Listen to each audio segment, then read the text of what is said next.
বন্ধুরা, আপনারা পিছনে গাছটি দেখতে পাচ্ছেন, এটা হলো 12 মাসি আম। এটা আমি দেখানোর জন্য ভিডিও করছি। এই যে আমটা দেখতে পাচ্ছেন, এটা হলো লকনা, গাছ থেকে পাড়া হয়েছে মাত্র, এবং আমি এখনই খাবো, খেয়ে আপনাদের দেখাবো কি অবস্থা। গ্রামে আসলে এই তরতাজা আম খেতে পারবেন, গ্রামেই পাওয়া যায়, কিনে সেই মজাটা আপনারা পাবেন না। দেখুন আমি এখন খাচ্ছি।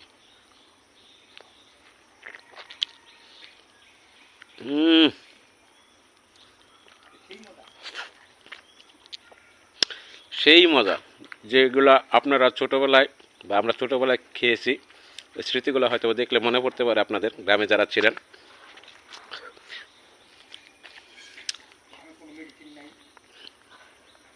ফরমালিন মুক্ত, প্রথম কথা হলো ফরমালিন মুক্ত, কোনো মেডিসিন নাই, কোনো কেমিক্যাল নাই, কোনো বিষ নাই, ফ্রেশ।